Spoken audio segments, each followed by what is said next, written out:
So last time we spent some time on the fatigue model. And I know the exam is coming and you are worried. So today I would like to use the lecture time to explain a problem, an example problem. So if you have any questions, you can ask me right away. And I promise you, the exam on Wednesday will be similar. Okay, so today let's focus on this problem, and in the exam you will see similar problems, but maybe simpler, because this is very similar to your first exam. I know it takes a lot of time to solve, so I will. Again, we are still solving a cylinder, but I will try to make it simpler. Okay. This PDF was sent to you last time. Last time Phi sent to you 3 PDF. This is the second one. Okay. So in this problem, there are some key information about this. So let me emphasize what are the key information. You know about those are bearings. And this is like a pulley. Okay, and they are distributed loads. Okay, and what's different this time is that the belt tension fluctuates. Tension loads fluctuate. So for some reason, the belt, the force inside the belt is going up and down for some reason. Okay?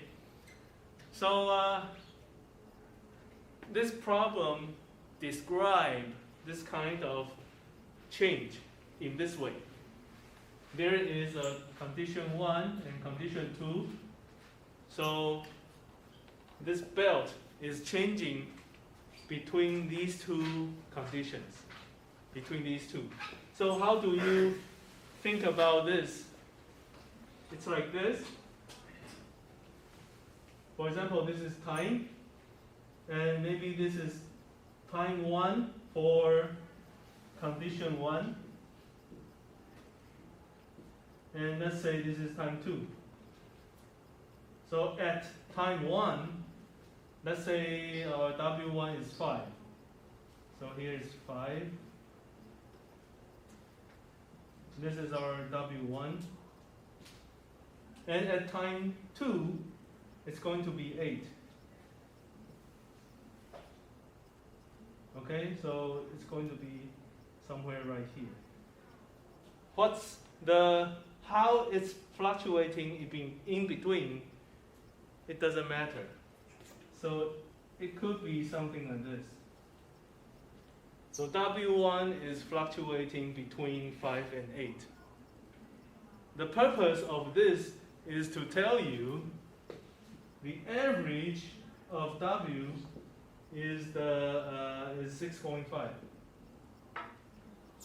Okay, and the amplitude or range of the W is 1.5. The purpose of this is just to tell you the middle point, the average level, and also the amplitude from middle to the edge. Okay? And you don't even need to care about whether it's a sine wave, cosine wave, or it doesn't matter. All we need is this. Okay? And you can do the same thing for W2, W3, and W4. Okay?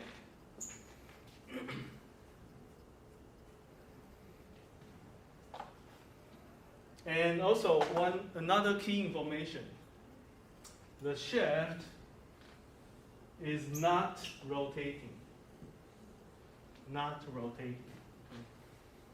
If the shaft is rotating, this problem become more complicated. Right now, no rotation, okay?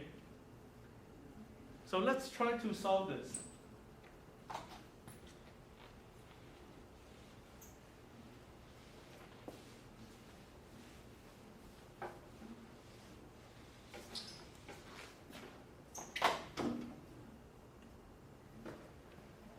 I already completed the balance of moment. The purpose of balance of moment is to calculate the reaction forces right here and right here. So I used balance of moments twice to determine the reaction forces, okay? And if you try to draw the shear diagram, it's going to be like, actually I have figures. Let's talk about it first.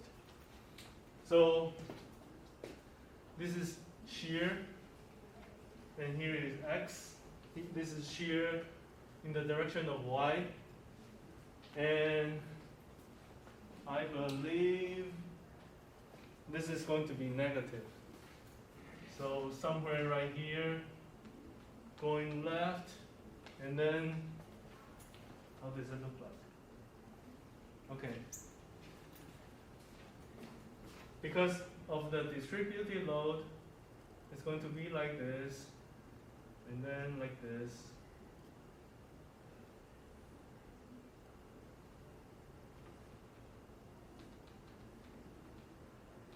Okay, so your the shear force looks like this. Okay, because of the distributed region, it goes up, and then here's if you calculate, it's negative again. Okay, I actually made a drawing like this. How come there are two curves? How come there are two curves? The two curves were done based on the variance. So how did I do that?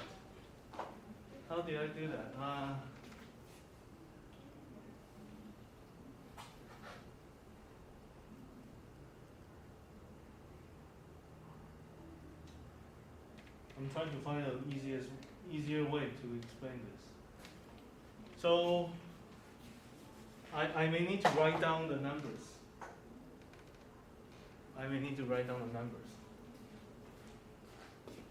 W1, 5 and 8, 10 and 20.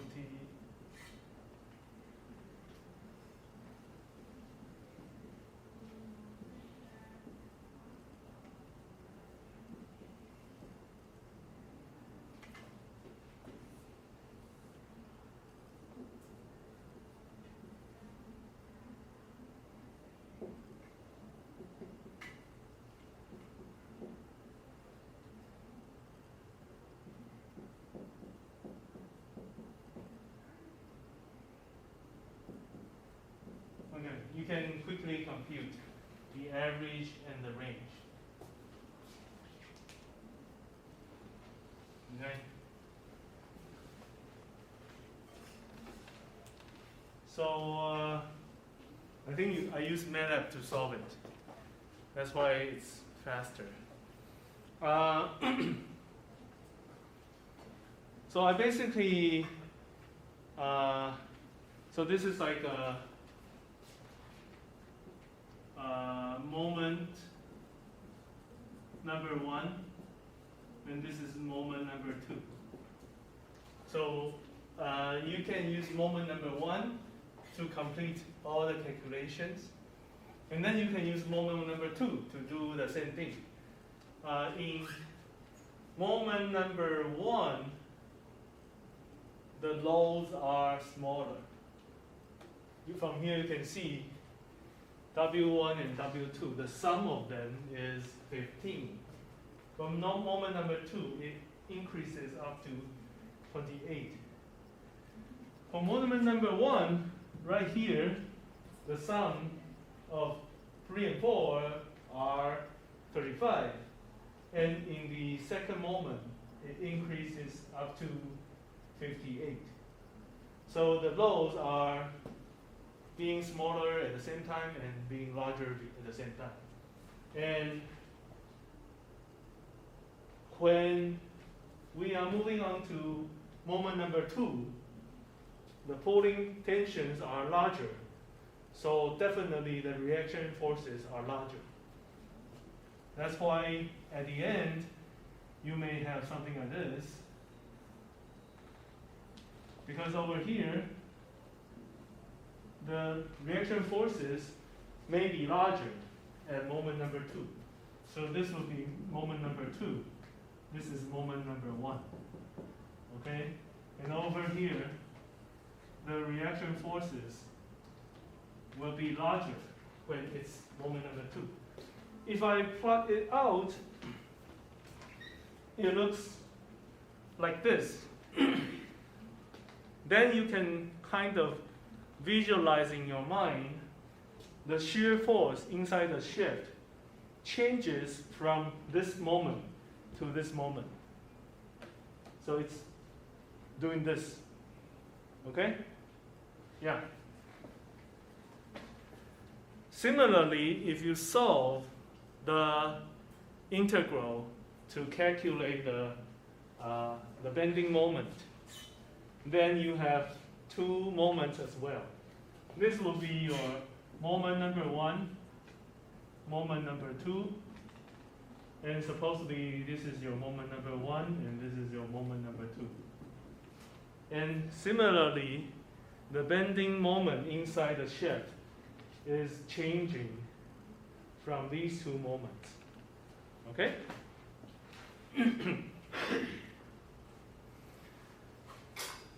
So I guess I cannot give you too many problems to solve, because to complete this, you need double of your calculation time compared to your exam 1. You need to calculate this twice. I will figure out how to simplify it. But I wish today you can understand what's going on. Okay?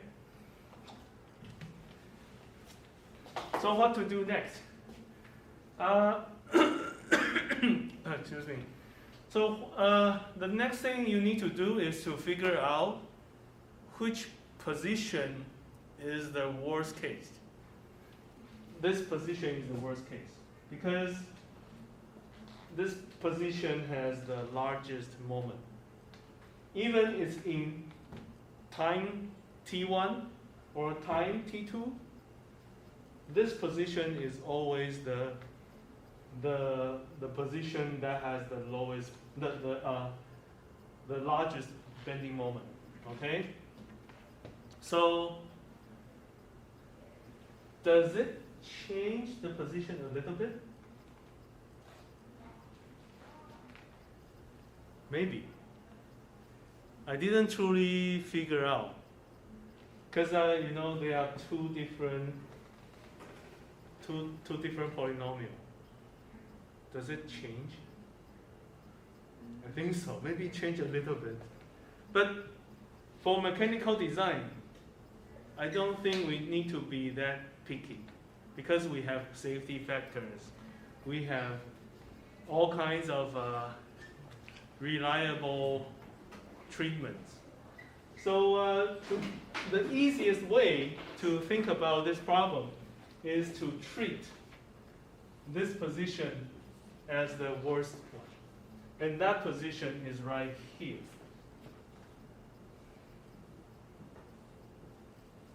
Basically right here.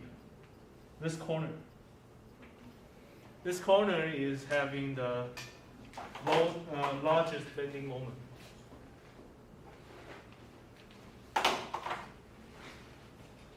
No?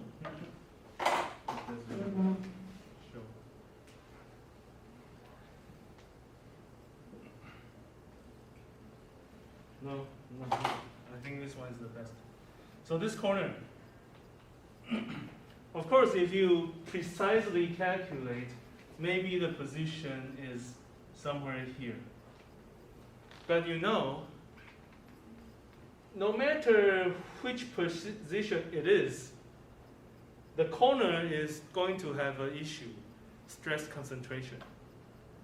So we eventually have to focus on this corner point. Because once we decide to focus, to consider the stress concentration, this corner is having greater stress than here, than here, than any other positions. So what we can do is we estimate what is the largest moment at that corner. Later on, when we focus on stress concentration, we need to multiply K. And we just consider that would be right at those positions. Okay? And is it very accurate? It's not very accurate. Even K is not accurate. K is a model based on experiments. Nobody can say K, the table of K is accurate. So everything what we're doing right now, it's based on statistics. Statistics. What is this? 统计, okay? So we are, mechanical design is a statistical research. And you cannot be 100% accurate. Okay. Now, what I'm doing right here is to figure out how this worst case position, this is the worst case location or position, at this worst case location, I would like to know how the moment fluctuates. So I calculated the extreme moments at these positions, and I use them to determine the mean value and the amplitude. So this is mean value, and this is amplitude. So basically, average or range. Okay, the same thing.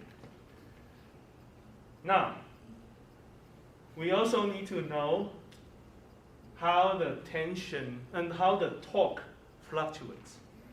So in moment number 1,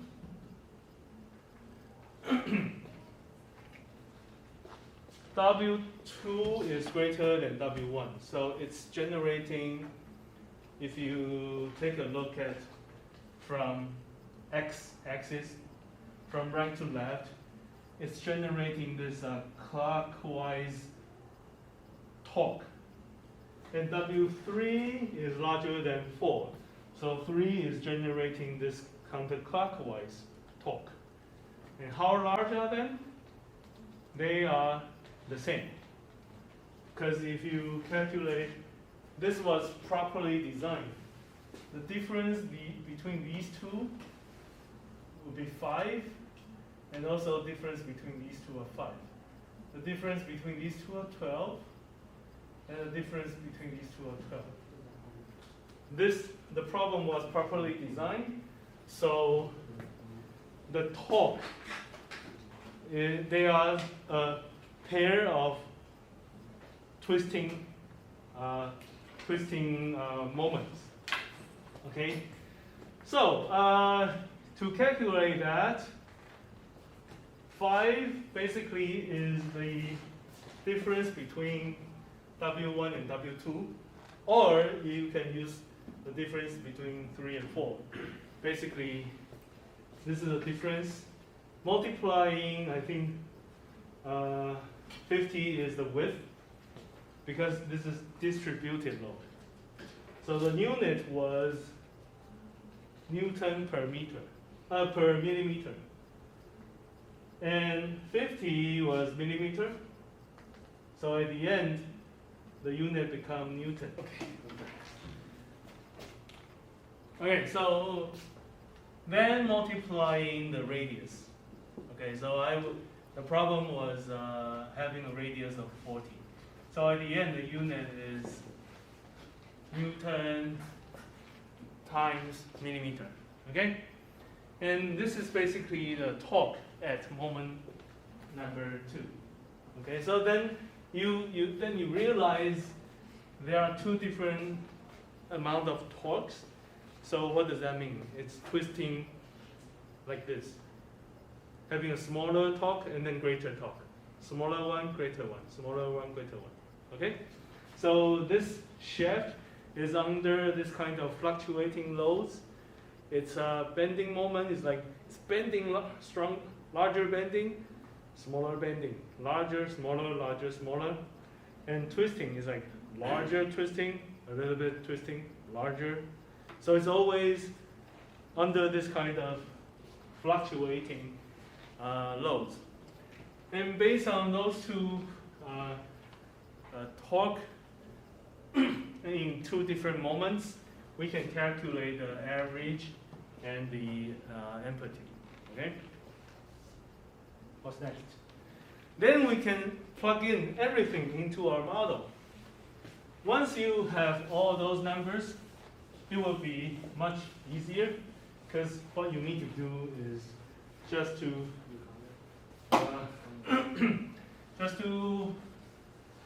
plug in the model. And from here, we are focusing on this point, okay? And as for, yes, for this point, it's being pulled horizontally due to this bending moment, right? And also there's a twist in which direction? W2 over here is greater, so there's a shear from left to right. From on the left hand side, the shear is like from the front to the back, so it's like shearing this direction. Over here, it's shearing this direction. So as a couple, the shearing force like this. So if you view this from the top, it's like this. Okay, this is shearing this way. Okay, and then you need a couple, a pairing shearing force. So then you have balance. Okay, and now when we move on to this diagram, we know the shear force and the normal force, they fluctuate as well because of the fluctuating moment and fluctuating torque. So we could use the standard equation, but use the mean value in order to calculate the mean stress. Use the amplitude to calculate the amplitude stress. Do the same thing for the shearing stress. This is the average torque, amplitude torque, in order to calculate the mean stress, mean tau and the amplitude tau. So once you have those, you then realize this position is under this kind of loading, but the stress is varying in this way, and the shear is varying in this way. Okay, and it's changing from two different levels. Similarly, the stress is changing from these two levels. Okay? And if you then try to draw the Mohr circle, you basically need to prepare two sets of Mohr circles. Here I'm only showing you one set. I think I'm using, okay, you can, what I did was I used the equation to calculate principal stress. And I also calculate them in two different aspects, the mean value and the amplitude. So what's gonna happen is that the average of your first principal stress is 81. So here is 81. Okay? And it's the amplitude of it is 21. So that means it's moving plus 21 and negative 21 right here. Can you tell? By this way, you can quickly estimate the principal stress is having an average right here, and the amplitude is going up and down with a value of 21.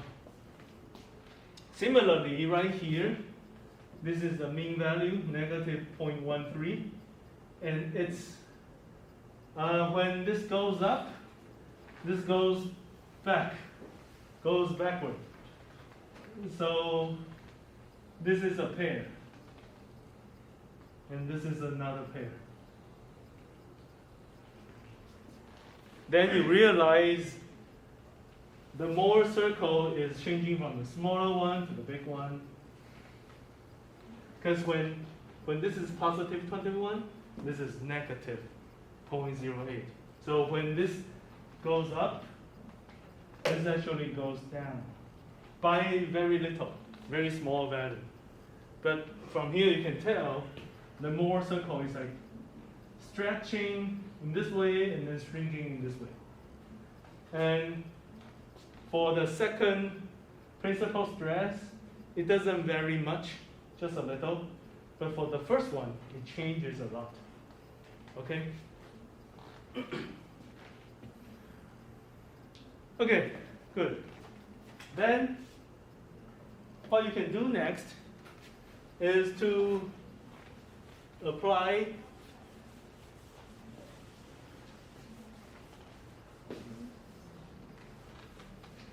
those values to our von Mises stress.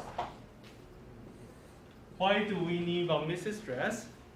Because we want to use our fatigue model. And for fatigue model, we need to use von Mises stress. So in this particular problem, for this problem,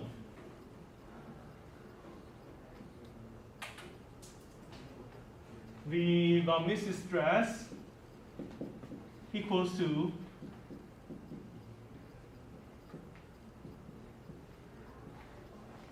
this equation is like that, only for this particular problem. Okay? So I did the same thing. For the mean value case, I plug in all the mean values. For the amplitude case, I plug in all the amplitudes. And at the end, I realize the von Mises stress equals to 81.67 plus and minus 21.14. So you can think about this problem like this. This material is carrying a equivalent load in the size of 81.67, and then it's having an amplitude of 21.14. So if you think of this in a graphical way, it's like this. This is the mean value, and this is the amplitude, 21.14. So it's like this. This material at this worst case position, the equivalent load fluctuates like this. Okay? Then we can try to study the fatigue model. We can just pick up any one of it. And to help you memorizing the fatigue model, here is the yielding force, yielding strength, and here is ultimate tensile strength, and here is endurance limit. The horizontal axis is your average or mean, and for the vertical axis is your amplitude or range. If you draw a straight line like a 45 degree, this is your fatigue line, yield line, sorry. the yield line. And if you draw this one from endurance limit to the ultimate tensile strength, this is your Goodman model. And lastly, this one, from endurance limit to your yield strength, that's your Soderberg model. Okay, and if you try to change those three linear models into equations, these are the equations. And over here, we already have the mean of von Mises stress and the amplitude of von Mises stress. Then we can plug into the highlighted positions in the equation. All you need for the rest is the material properties. And to solve a problem like this, I will give you values of your material property. And in this particular case, I'm trying to calculate the safety factor. From here, you can see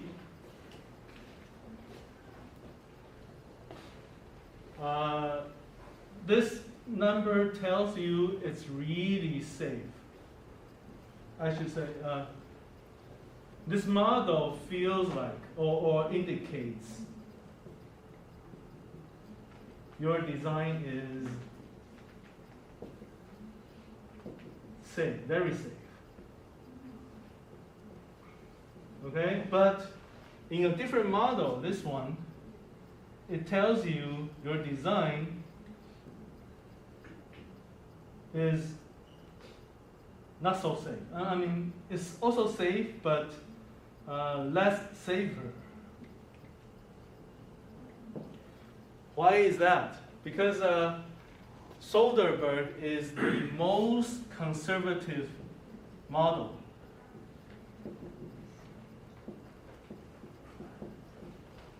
The design space is so small, and it's very conservative.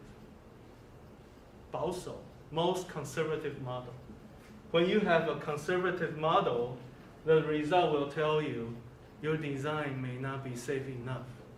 That's why the value tells you your safe level, your safety level is only as large as 2.31, cannot be greater. But if you use another model, Goodman, the most another aggressive model, it tells you something different.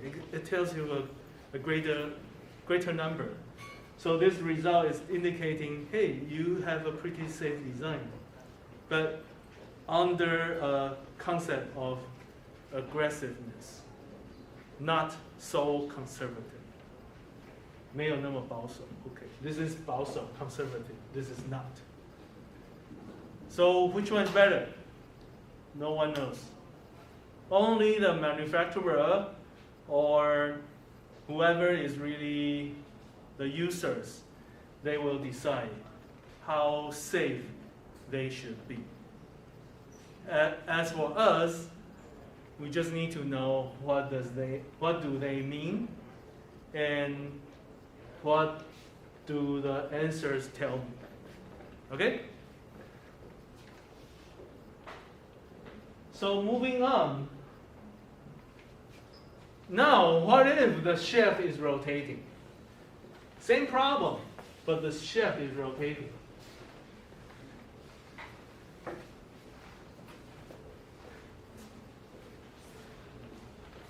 Up to here, we never talk about stress concentration yet. This is only analysis without stress concentration. But there's an issue. This time the shaft is rotating. Nothing else changed. Only the shaft is rotating. So what's happening is, what happened?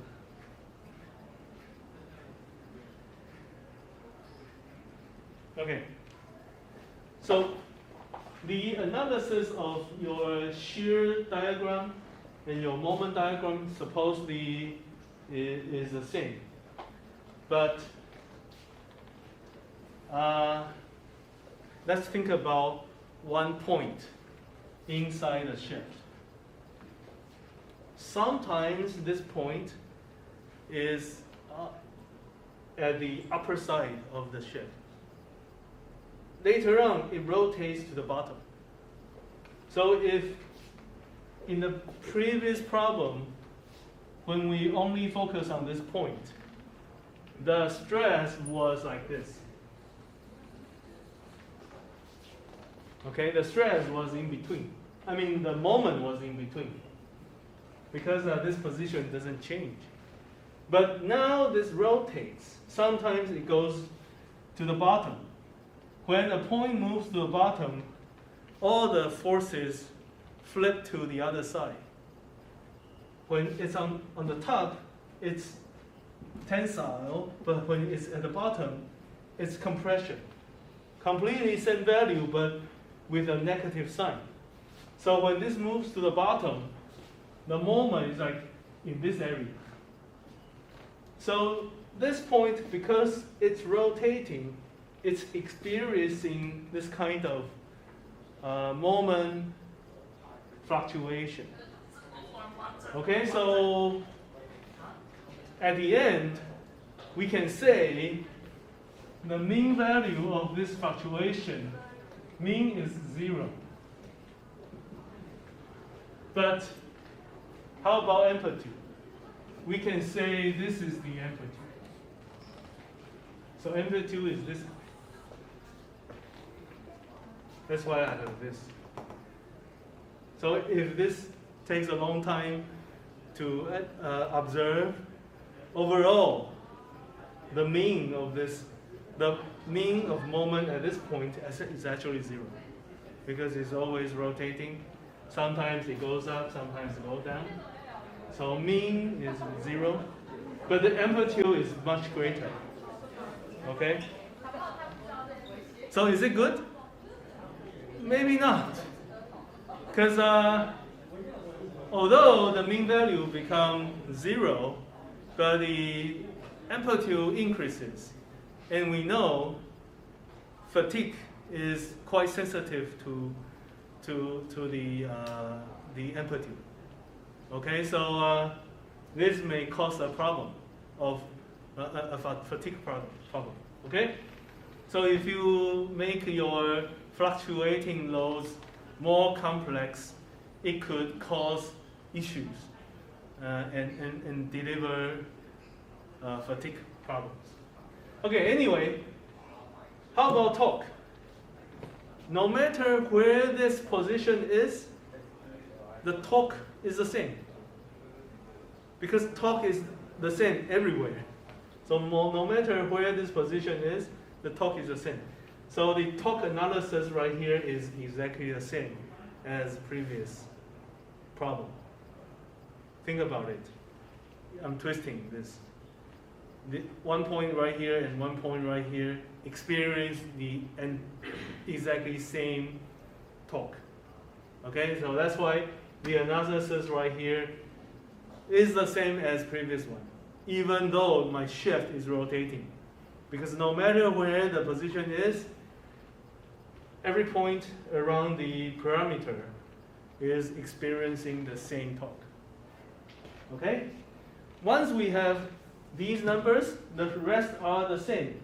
Just plug in the values. But now when we visualize the Mohr circle, and we realize the first principle stress is having a very small mean value, but the amplitude is so large. So here is 3.2, and it's going plus and minus 102.5. So the S1 could be up to here and up to here. Okay? What does that mean? It's shifting. Because your S2 is the same here and here. So when it's plus, it's this one and this one. In the other case, when it's negative, then it's this one. So it's changing. It's switching from this small circle to the other circle. So the Mohr circle is changing in between. So there's a huge one here and a small one here.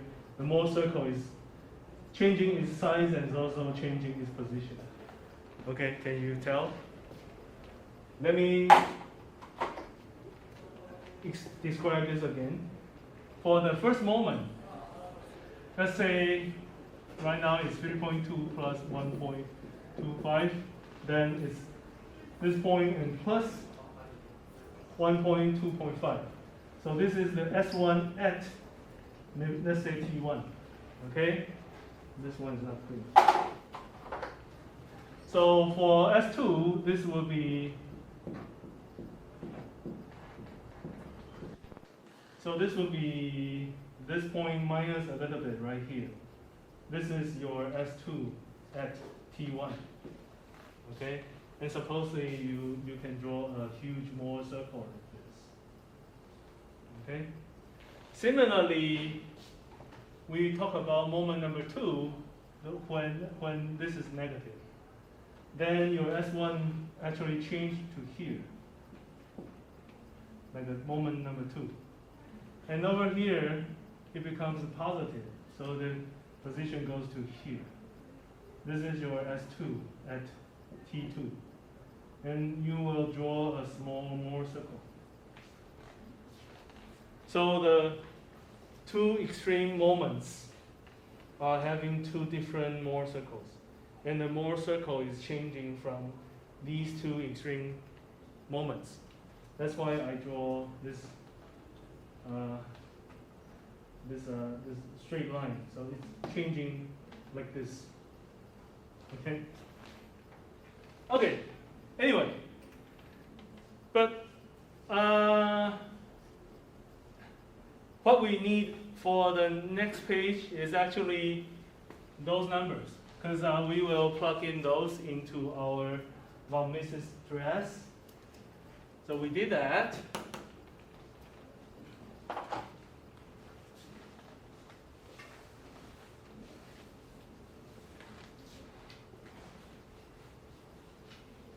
So you do exact same thing, plug into the von Mises stress, and then you do the same thing for 3 different kinds of models.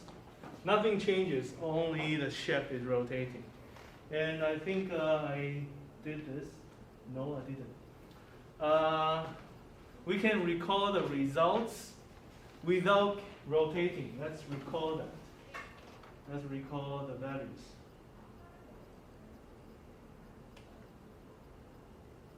Those are the values that we had when there was no rotation. Yeah. Here.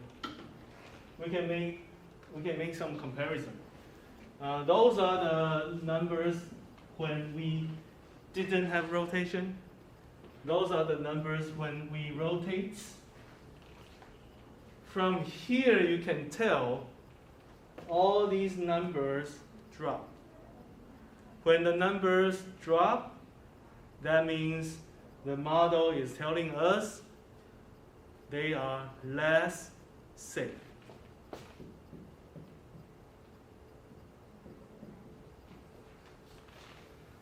When it's not rotating, it's safer.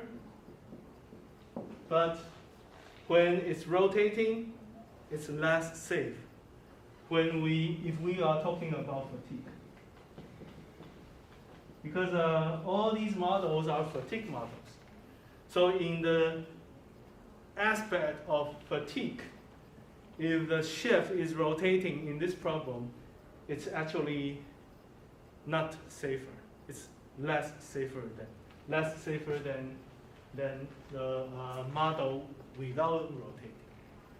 Okay, so these are the calculations without considerations of stress concentration.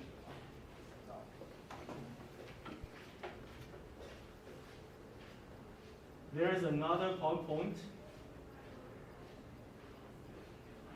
This PowerPoint is indicating the exact problem.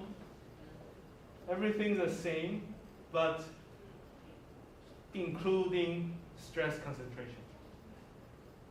So in this particular one, I don't have enough time. I may need to just quickly show you.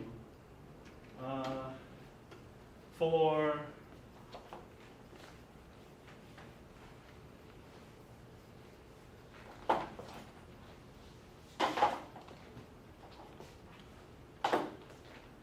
when you are trying to focus on, I don't think I can have enough time, because if I continue, it may 2 minutes. Okay. Okay. So no stress concentration in the exam. Okay. No stress concentration.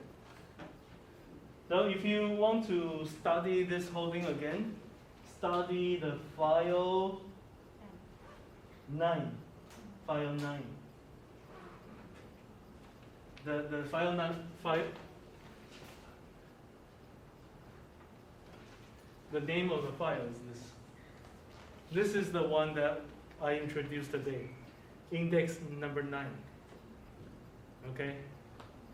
So focus on that. Forget about stress concentration on Wednesday. Maybe in the future we can do a homework. Okay? I will try to reduce the complexity of the problem so you don't need to solve for too many times. I try not to ask you to solve for the shear diagram for too many times. Otherwise, it's taking too much time. Okay? Or maybe I will not use concentrated load. Because concentrated load give you a linear function in the shear. When you do integral, it becomes second order. It's more complicated to calculate. Maybe I give you a single load, then everything becomes easier. Anyway, I will figure out. So Wednesday, that's, I'm sorry, every time I'm changing the schedule. Every week I'm changing the schedule. I hope you're okay with it. So I will not give you a hard time, okay? See you on Wednesday.